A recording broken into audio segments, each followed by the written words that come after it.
आइए शुरू करते हैं न्यूज पर सफर। सबसे पहले ऐसी तस्वीरें आपको दिखाते हैं जिनका जिक्र सरे रहा है। ये तस्वीरें सुर्खियों में भी है और सोशल मीडिया पर भी है। इनसे आपका बाखबर होना बेहद जरूरी है क्योंकि चौराहे पर इन्हीं की चर्चा है। भारत समेत दुनिया भर में अंतर्राष्ट्रीय योग दिवस मनाया गया। इस मौके पर उत्तराखंड के केदारनाथ में भी जवानों और पुजारियों ने योग किया। उनके साथ श्रद्धालु भी योग करते नजर आए। वहीं बद्रीनाथ में भी सुबह सुबह योग कार्यक्रम आयोजित हुआ। उधर सिक्किम से भी योग की शानदार तस्वीरें सामने आई, जहां सेना के जाबाजों ने योग किया। इस बीच केरल में सेना ने अलग तरीके से योग दिवस मनाया। वहां तिरुवनंतपुरम में पानी के अंदर जवानों ने योग किया। हरियाणा में 75 साल पुराने पेड़ों को भी अब बुढ़ापा पेंशन मिलेगी। राज्य के वन और पर्यावरण मंत्री चौधरी कंवरपाल ने यह ऐलान किया। ऐसे में हरियाणा देश का पहला ऐसा राज्य बन गया जहां पुराने पेड़ों को संरक्षित करने के लिए सरकार ने इस तरह का अनोखा फैसला लिया। पर्यावरण मंत्री के मुताबिक इसके लिए करीब 3500 पेड़ चुने गए हैं और ये आंकड़ा 4000 तक जा सकता है। ये पेंशन प्राणवायु देवता स्कीम के तहत इन पेड़ों के मालिकों को सालाना दी जाएगी ताकि वो इनका ख्याल रख सकें। इस तरह इन पेड़ों को संरक्षण मिलेगा, साथ ही पर्यावरण शुद्ध होगा और जीव जंतुओं को भी आश्रय मिल सकेगा। यूपी के वाराणसी में दुनिया की सबसे बड़ी गौ माता की फिंगरप्रिंट पेंटिंग बनाने का दावा किया गया। ये काम काशी हिंदू विश्वविद्यालय में वैदिक विज्ञान की छात्रा नेहा सिंह ने बनाई। उन्होंने इसके लिए Guinness book of world records में आवेदन की तैयारी कर दी है। नेहा ने यह खूबसूरत तस्वीर 672 वर्ग फीट कैनवास पर लगभग 3,55,488 उंगलियों के निशान से बनाई। यानी उन्होंने बिना ब्रश के सिर्फ अपनी उंगलियों के निशान से गौ माता की तस्वीर बना दी। इसे बनाने में उन्हें लगभग 2 महीने का समय लगा। नेहा पहले ही कई धार्मिक किताबें लिख चुकी हैं। उनके नाम कई और विश्व रिकॉर्ड भी हैं। उत्तराखंड के विकासनगर में कुछ सांपों को बोतल से पानी पिलाने का वीडियो सोशल मीडिया पर वायरल हो गया। हालांकि वन विभाग ने अपील की कि आम लोग ऐसा न करें। वन विभाग का कहना है कि यह तस्वीरें कालसी वन प्रभाग के चौहड़पुर रेंज की है, जहां उसके रेस्क्यू किए गए सांपों को कर्मचारी की ओर से पानी पिलाया जा रहा है। वन विभाग के मुताबिक ये कर्मचारी ट्रेंड है, लेकिन आम लोग इस तरह की चीजें न दोहराएं। कहा जा रहा है कि रेस्क्यू किए गए सांपों का टेम्परेचर कम करने के लिए भी ऐसा किया जाता है। यूपी के शाहजहांपुर रेलवे स्टेशन पर एक युवक बाल बाल बच गया। दरअसल ये युवक चलती हाई स्पीड ट्रेन से गिर गया और प्लेटफॉर्म पर दूर तक फिसलता रहा, लेकिन फिसलने के बाद ये युवक खड़ा हो गया और अपने कपड़ों को साफ करते हुए वहां से चला गया। राहत की बात ये रही कि वो नीचे गिरते हुए पटरी पर नहीं फिसला, वरना कोई बड़ा हादसा हो सकता था। प्लेटफॉर्म पर अचानक हुई इस घटना से वहां खड़े यात्री भी कुछ पल के लिए सकते में आ गए। जिंदगी का सफर सुहाना हो, इसके लिए सावधान रहना जरूरी है। रोजमर्रा की आपाधापी में कुछ देर बैठकर सोचना समझना भी जरूरी है कि आपके आसपास क्या हो रहा है और जो कुछ हो रहा है उससे हमारी जिंदगी, हमारा परिवार कैसे प्रभावित हो सकता है। इसलिए हॉर्न बजाकर बाखबर करने वाली खबर जरूरी होती है। और आज की यह खबर खूबसूरत दिखने के जुनून से जुड़ी है, जो कि जानलेवा साबित हो सकता है। कहते हैं कि सुंदरता देखने वालों की आंखों में होती है, यानी कि खूबसूरती का कोई मापदंड नहीं होता। फिर भी जो जैसा है उससे बेहतर दिखना चाहता है। खूबसूरत दिखने की यह ख्वाहिश ब्यूटी पार्लर में पूरी होती है, इसमें कोई बुराई भी नहीं है। लेकिन एक समस्या जरूर है, ब्यूटी पार्लर में त्वचा पर जो ट्रीटमेंट किया जाता है उसमें सावधानी जरूरी है। मुंबई में फेशियल से एक लड़की का चेहरा जल गया और हमेशा के लिए उसके चेहरे पर जख्म के निशान पड़ गए। ऐसे हादसे से बचने के लिए हॉर्न बजाना जरूरी है। जरूरी नहीं कि सभी में ऐसा ही एटीट्यूड हो, यानी कौन है जिसने मुझे पलटकर नहीं देखा। लेकिन खूबसूरत दिखना और लोगों का अटेंशन पाना तो सभी चाहते हैं ना। चेहरा सुंदर हो तो अच्छी बात है, और अगर खुद को आकर्षक ना लग रहा हो तो भी उसे सुंदर बनाने के 100 तरीके हैं। बस आपके पास पैसा होना चाहिए। चेहरे को चमकाने का दावा करने वाले तो बहुतेरे हैं। यानी अगर आपकी तमन्ना है कि जब बन सवर कर निकले तो लोग देखते रह जाएं, तो आपके ख्वाबों को पूरा करने वाले ब्यूटी पार्लर भी मौजूद हैं। लेकिन ये बात गांठ बांध लीजिए कि चेहरे को खूबसूरत बनाने के प्रोसेस में खतरा भी है। मुंबई में एक लड़की ने फेशियल कराया और उसको लेने के देने पड़ गए, क्योंकि फेशियल ने उसके पूरे चेहरे को जला दिया। ऐसा आपके साथ ना हो, इसके लिए जरूरी है कि सावधानी वाला हॉर्न बजाया जाए।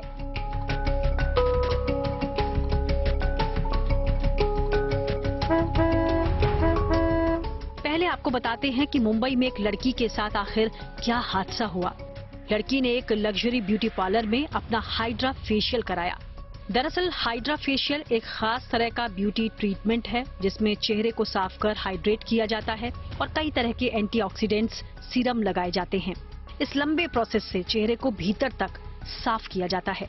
ऐसे ब्यूटी ट्रीटमेंट के लिए लाइसेंस की जरूरत होती है और इसे खास विशेषज्ञों की देखरेख में ही किया जाता है। बहरहाल लड़की ने इसके लिए मोटी रकम यानी करीब 18,000 रुपए दिए, पर इस फेशियल ने लड़की के पूरे चेहरे को जला दिया।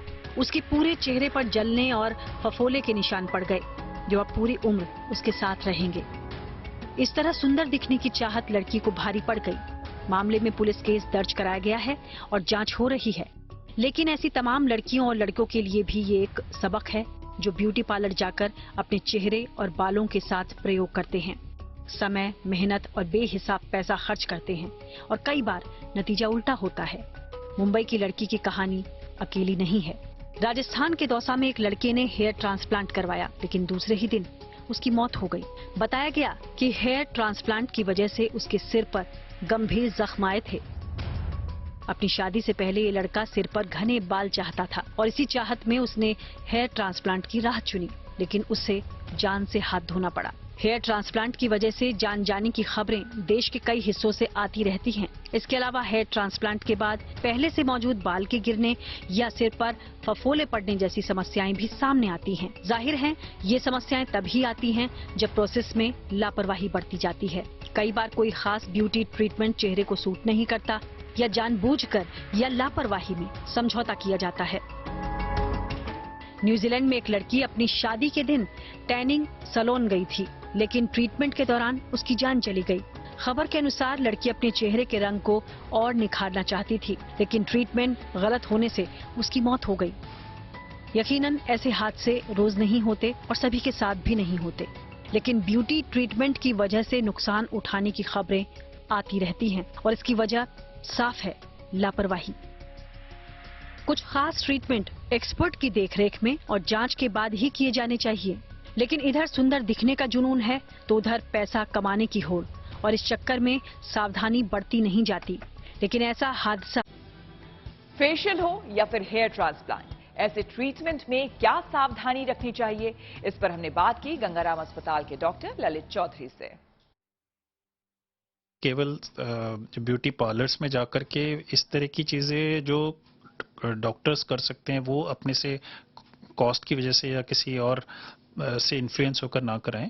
जो चीज़ जैसे केमिकल पील्स हैं या कोई भी फेशियल सर्जरी या इस तरह की चीज़ है तो क्वालिफाइड प्लास्टिक सर्जन या कॉस्मेटिक सर्जन से या कंसर्न डर्मेटोलॉजिस्ट जो उसको करते हैं उनसे ही कराएं, वरना फिर जो इमीडिएटली जो हम कोई परेशानी हो तो उसको वही ट्रीट कर पाएंगे। जैसे कुछ भी रिएक्शन किसी दवा से है, कितनी डेप्थ की पील होनी है, कोई सर्जिकल प्रोसीजर है, तो जितना जल्दी उसके रिलेटेड कोई प्रॉब्लम आएगी उतनी जल्दी ठीक करोगे तो लॉन्ग टर्म कोई परेशानी नहीं रहेगी पेशेंट को। और जहाँ तक नंबर ऑफ सर्जरीज बढ़ रही हैं उसकी बात है तो ये पेशेंट को खुद डिसाइड करना है, उसकी सेल्फ एस्टीम कितना अफेक्टेड है इस चीज़ से, पीयर ग्रुप से, सोशल मीडिया की प्रेजेंस से। अगर उसको लगता है कि जो अंदर से लगता है वो ठीक है तो जरूरी नहीं है चाहे चेहरे पे कुछ भी हो उसको कराने की कोई भी प्रोसीजर। विश्व योग दिवस पर प्रधानमंत्री मोदी ने बनाया है वर्ल्ड रिकॉर्ड। सबसे ज्यादा देशों के लोगों के साथ उन्होंने किया है योग।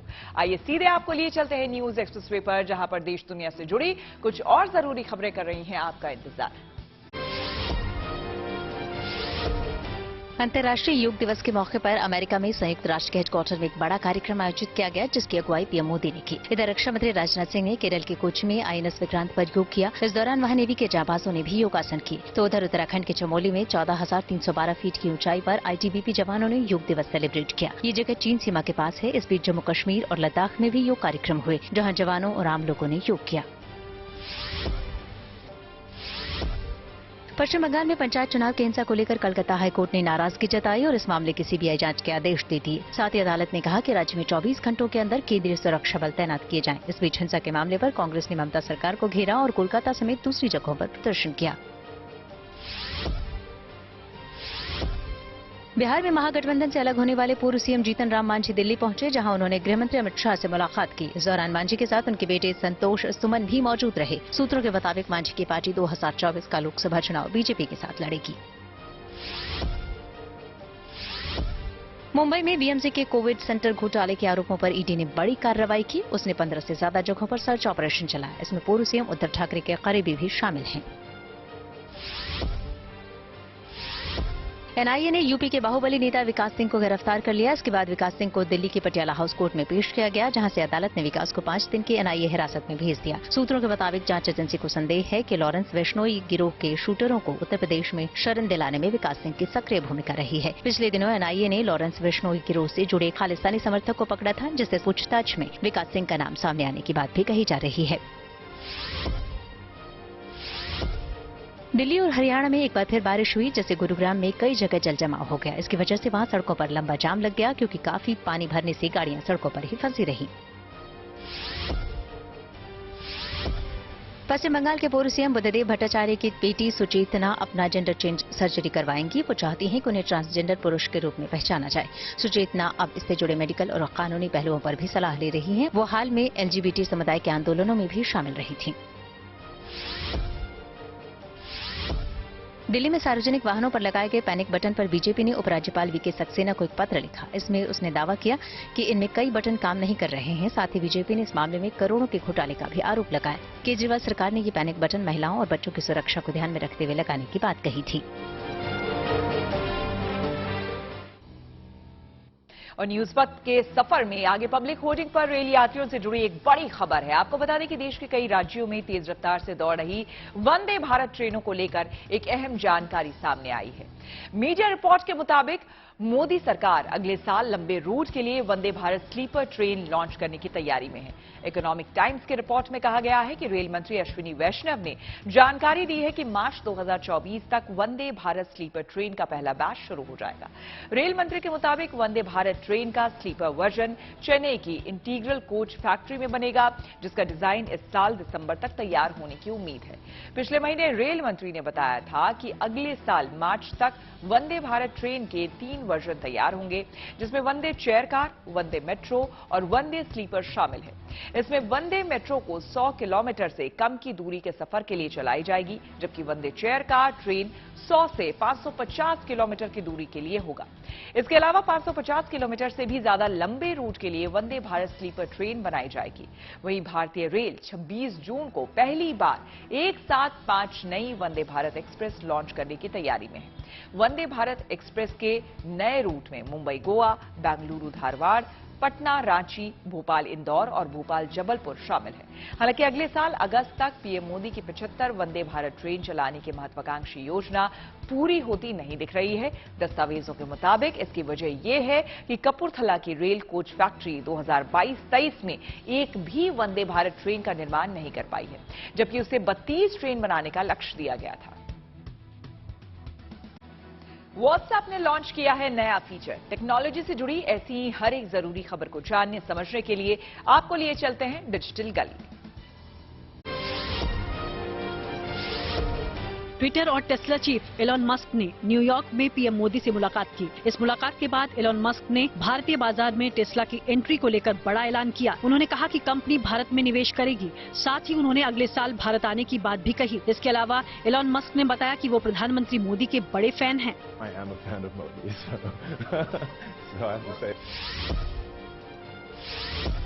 अब व्हाट्सएप पर अनजान नंबरों से आने वाली कॉल ऑटोमेटिक म्यूट हो पाएगी। कंपनी ने एक नया फीचर लॉन्च कर दिया। व्हाट्सएप की मूल कंपनी मेटा के सीईओ मार्क जुकरबर्ग ने ये जानकारी दी। व्हाट्सएप पर यह फीचर भारत समेत दुनिया भर में मिलेगा।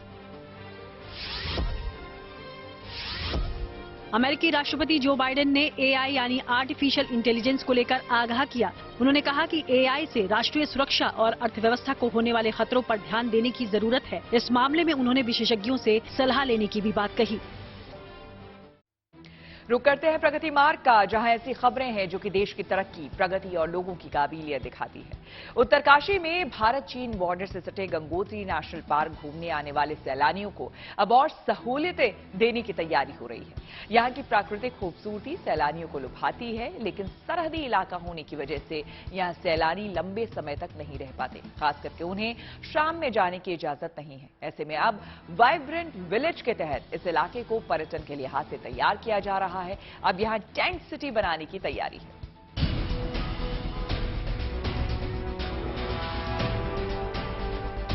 खुला आसमान, सिर ऊंचा किए पहाड़, बर्फ की चादरों में लिपटी पहाड़ की चोटियां और इन पहाड़ों के बीच से बहती उजली नदियां। मानो कुदरत ने इस इलाके को फुर्सत से संवारा हो। उत्तरकाशी में भारत चीन बॉर्डर इलाके की इन वादियों में सुकून दूर तक फैला है, जिसे यहाँ आए सैलानी समेट कर जाते हैं। सैलानियों ने कभी नहीं देखा तो बस इस खुले आसमान में टिमटिमाते तारे और मुस्कुराता चांद, क्योंकि यहाँ रात को रुकने की इजाजत नहीं है। इलाका चीन से लगते भारतीय बॉर्डर का है, लिहाजा सुरक्षा के मद्देनजर इस इलाके में सैर की अपनी शर्तें हैं। लेकिन अब सरकार वाइब्रेंट विलेज योजना के तहत इसे पर्यटन के लिहाज से विकसित करने पर विचार कर रही है। इसके तहत अब भैरो और नेलांग घाटी के बीच कारछा और चोड़गाड़ में टेंट कॉलोनी बनाने की योजना है। वाइब्रेंट विलेज प्रोग्राम के तहत हम अधिकाधिक लोगों को बॉर्डर एरिया में ले जाएं और वहां पर्यटन की गतिविधियों को बढ़ावा दें। साथ साथ यह भी है कि स्थानीय लोगों को उससे रोजगार मिले और रोजगार सृजन हो। इन्हीं सब चीजों को ध्यान में रखकर गंगोत्री राष्ट्रीय पार्क द्वारा ये कारछा नामक स्थान पर टेंट कॉलोनी बनाने का निर्णय लिया गया है और जिसके लिए प्रस्ताव भेजा गया है। जाहिर है टेंट सिटी बनने से यहाँ आए पर्यटकों को रात्रि विश्राम का भी मौका मिलेगा, जिसकी मांग सैलानी हमेशा से करते रहे हैं। पर्यटन व्यवसायियों के मुताबिक यहाँ आकर लोग कुछ वक्त बिताना चाहते हैं, जो अब तक संभव नहीं था। लेकिन टेंट सिटी बनने से सैलानी अब कुदरत की इस खूबसूरती का जी भर के लुत्फ उठा सकेंगे। एक थोड़ा सा एरिया को चिन्हित करके वहाँ पे टेंटेड कॉलेज बनाई जाए तो वहाँ पे काफी लोग जो समझता हूँ इच्छा रखते हैं यहाँ पे आने की रहने की। क्योंकि मेरे पास रेगुलरली ग्रुप्स आते हैं, वो ये चाहते हैं कि सर प्लीज एक नाइट वहाँ पे अगर पॉसिबल हो सकता है तो आनंद आ जाएगा। क्योंकि वहाँ से जो आसमान दिखता है, जो सुंदरता आसमान की दिखती है, नीला आसमान जो दिन में दिखता है और रात को जो तारे दिखते हैं, आकाश गंगा नंगी आंखों से देखा जा सकता है। प्लस फ्लोरा फाउना भी वहाँ पे बहुत तादाद के अंदर है, तो एक अच्छा अनुभव यात्री वापस लेके जा सकते हैं। दरअसल अब तक बॉर्डर एरिया पर सुरक्षा के लिहाज से सैलानियों को नेलांग से आगे जाने की इजाजत नहीं थी। नेलांग तक भी पर्यटकों को सिर्फ दिन में ही जाने की अनुमति है। लेकिन अब टेंट सिटी की तैयारी गंगोत्री नेशनल पार्क ने शुरू कर दी है। नियम और कायदे भी तय किए जा रहे हैं। इस टेंट सिटी में रुकने के लिए सैलानियों को एसडीएम के अलावा गंगोत्री नेशनल पार्क से सशर्त इजाजत लेनी होगी। Omkar Bahuguna, Uttarkashi, good news today. News पथ पर आगे है धन बाजार, जहां शेयर बाजार से लेकर कारोबार तक की सभी अहम खबरें होती हैं और इसका सीधा रिश्ता आपकी आमदनी आपके जेब से होता है। तो तेज रफ्तार खबरों के बीच ये जरूरी खबरें छूट न जाए, इसलिए आपको सीधे लिए चलते हैं धन बाजार। शेयर बाजार रिकॉर्ड ऊंचाई पर पहुंचा। निफ्टी 40 अंक चढ़कर 18,857, जबकि सेंसेक्स 195 अंकों पर 63,523 पर बंद हुआ। लेकिन इससे पहले दिन में कारोबार के दौरान सेंसेक्स ने 63,588 का स्तर छुआ, जो कि अब तक का सबसे ऊंचा स्तर रहा। सेंसेक्स का पिछला ऑल टाइम हाई पिछले साल दिसंबर में बना था। उस दौरान सेंसेक्स 63,583 तक पहुंचा था। दिल्ली सराफा बाजार में सोने चांदी की कीमतों में गिरावट देखने को मिली। सोना 360 रुपए लुढ़का। 10 ग्राम सोने की कीमत 59,750 रुपए हुई। चांदी भी 1200 रुपए फिसली। 1 किलो चांदी की कीमत 72,300 रुपए हुई। सरकार ने नकली दवाओं के खतरे को रोकने के लिए बड़ा अभियान शुरू किया। खबर है कि इसके तहत हिमाचल प्रदेश के बद्दी में कुछ कंपनियों से सैंपल लिए गए। FSSAI यानी भारतीय खाद्य सुरक्षा और मानक प्राधिकरण देश भर में ऐसे मामलों पर नजर बनाए हुए है। राकेश झुंझुनवाला की आकाशा एयरलाइंस 4 और बोइंग 737 मैक्स विमान खरीदेगी। कंपनी ने इससे पहले 72 ऐसे विमानों को खरीदने का ऑर्डर दिया था। इन 4 विमानों की खरीद के बाद आकाशा के पास कुल 76 बोइंग विमान हो जाएंगे। कंपनी के मुताबिक वो इस साल के आखिर तक अंतर्राष्ट्रीय उड़ानें शुरू करने की योजना बना रही है। खबरों के एक्सप्रेसवे से आगे रुक करते हैं सियासी ढाबे का, जहां आज की सबसे दिलचस्प खबर मौजूद है। अमेरिका में UN मुख्यालय आज ऐतिहासिक पल का गवाह बना। प्रधानमंत्री मोदी की अगुवाई में 180 देशों के प्रतिनिधियों ने योग किया। लेकिन 9वें अंतर्राष्ट्रीय योग दिवस के मौके पर देश में जमकर सियासी तकरार भी हुई।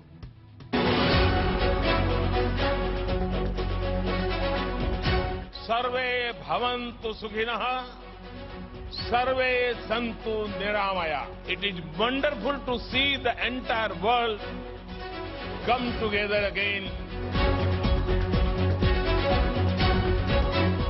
सदियों पुरानी महान परंपरा की ये ऐतिहासिक तस्वीरें हैं।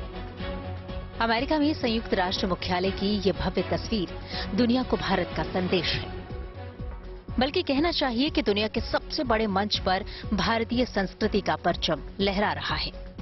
9वें अंतर्राष्ट्रीय योग दिवस के मौके पर 180 देशों के प्रतिनिधियों ने प्रधानमंत्री मोदी के साथ योग किया। Almost every nationality is represented here today, and what an amazing cause to bring us all together. Yoga. Yoga means to unite. वसुधैव कुटुंबकम के मंत्र के साथ यूएन में प्रधानमंत्री मोदी का योगासन। ये न सिर्फ दुनिया को शांति का संदेश है, बल्कि भारतीय डिप्लोमेसी की अतुलनीय कामयाबी है। इसके जरिए भारत ने दुनिया के हर देश तक अपनी सांस्कृतिक पहुंच बनाने में सफलता पाई है। Yoga is free from copyright, free from patents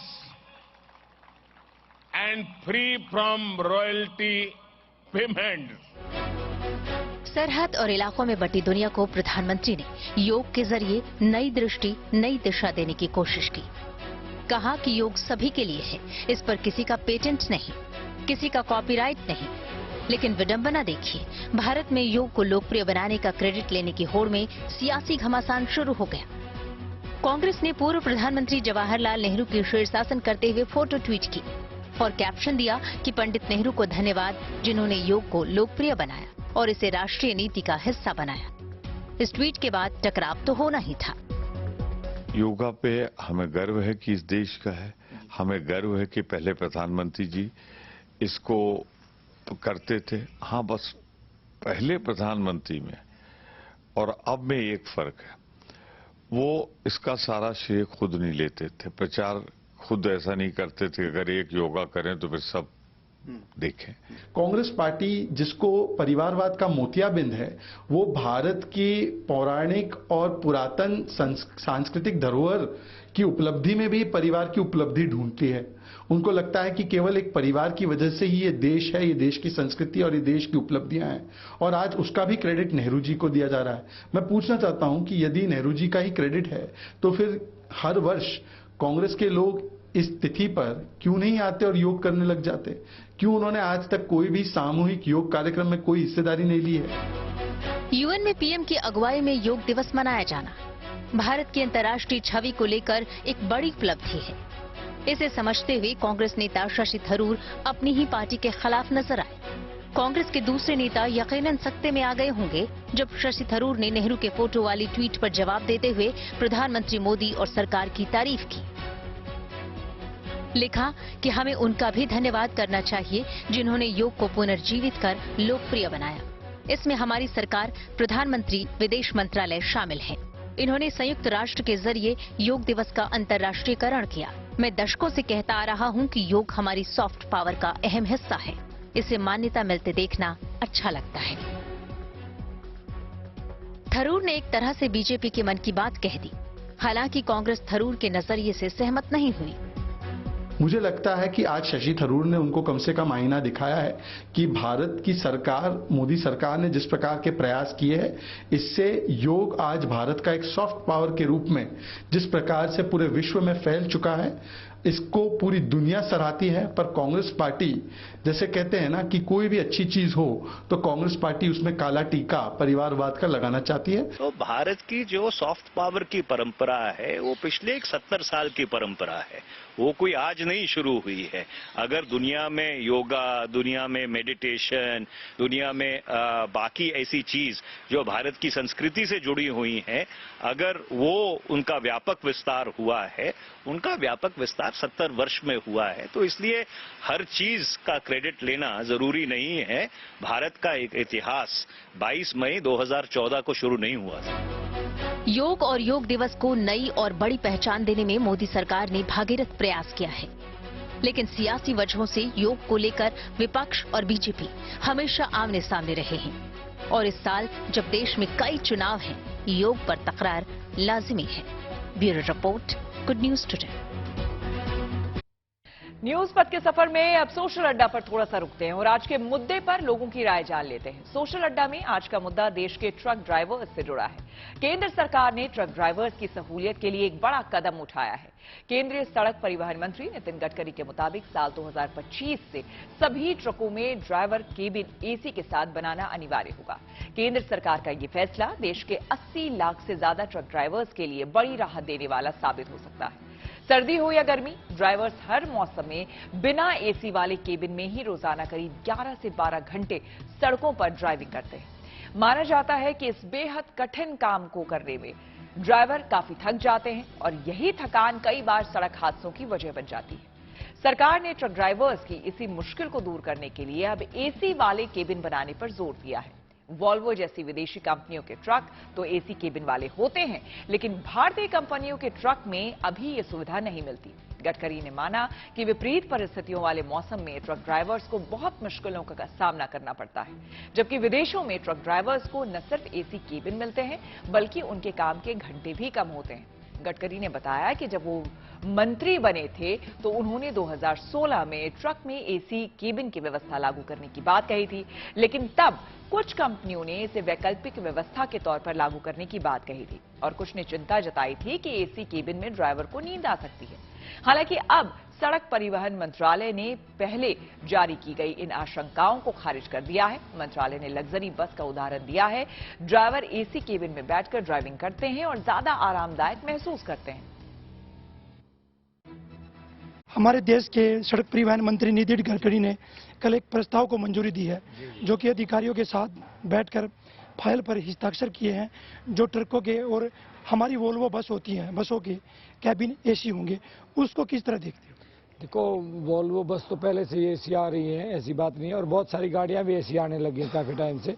बात यह है कि लोग इसको कैसे आगे प्रोवाइड कर पाएंगे। अगर सरकार ने कोई फैसला लिया तो अच्छी बात है, सफ़र अच्छा हो जाएगा, मच्छर माखी से बीमारी से बचेंगे ड्राइवर, वो सफ़र अच्छे से कर पाएंगे, पोल्यूशन रहित रहेगा वो कैबिन, अगर एसी कैबिन है तो अच्छी पहल है। और देखते हैं इसको कैसे इम्प्लीमेंट करवाती है सरकार।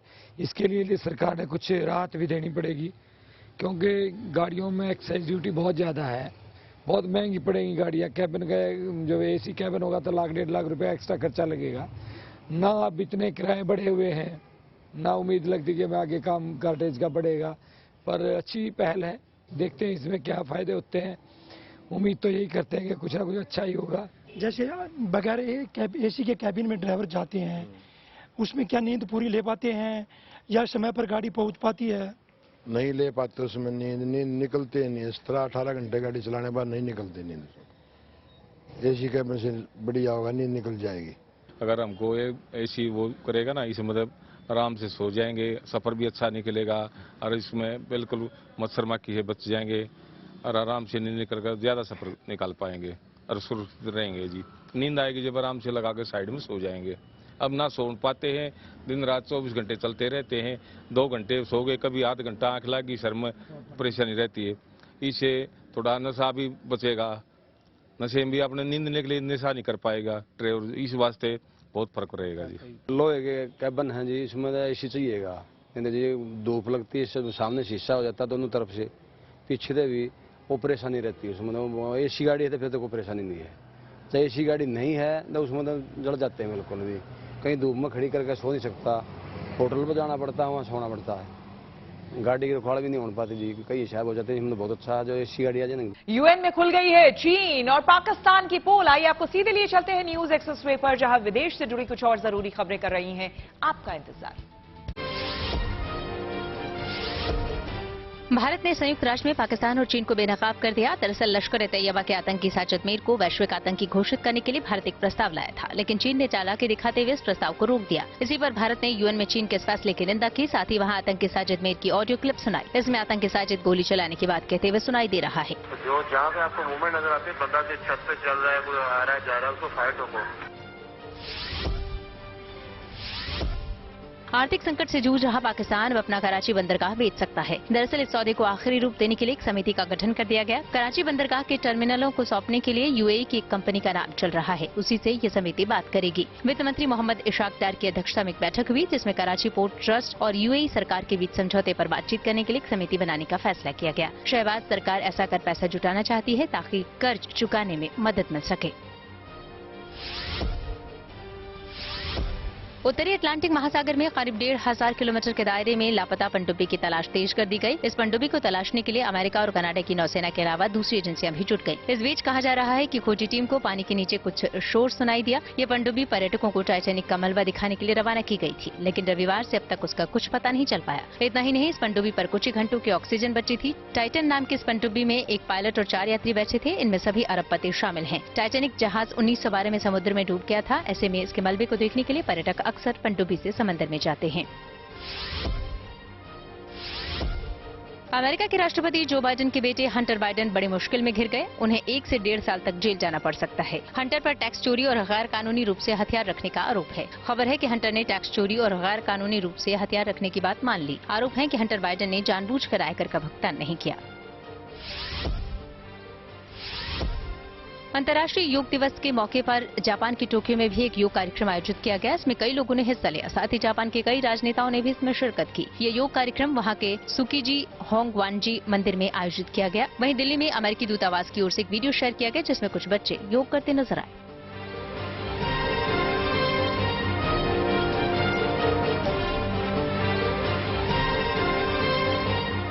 महिला ए टीम ने जीता है जूनियर एशिया कप। जी हां, खेल जगत से जुड़ी कुछ और खबरों को जानने के लिए आइए सीधे आपको लिए चलते हैं खेल चक्कर।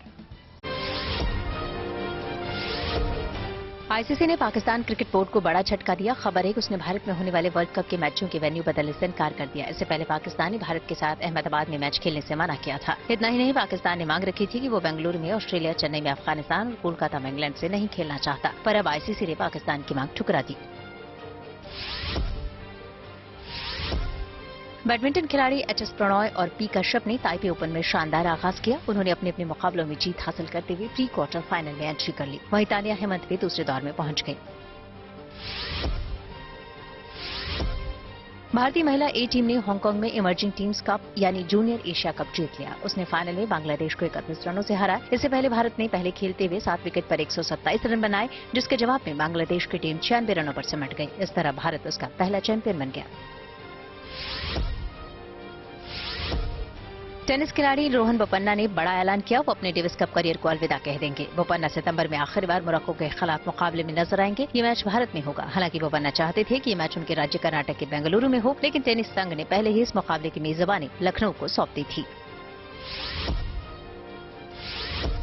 अमेरिका की पूर्व टेनिस खिलाड़ी मार्टिना नवरातिलोवा ने कैंसर को मात दे दी। इसकी जानकारी उन्होंने खुद सोशल मीडिया पर दी और सभी का शुक्रिया अदा किया। 66 साल की नवरातिलोवा को इसी साल जनवरी में गले और ब्रेस्ट कैंसर का पता चला था। तो इसी के साथ न्यूज पॉप में मेरे यानी श्वेता झा के साथ फिलहाल इतना ही। देश दुनिया की तमाम पॉजिटिव खबरों के लिए आप देखते रहिए गुड न्यूज टुडे।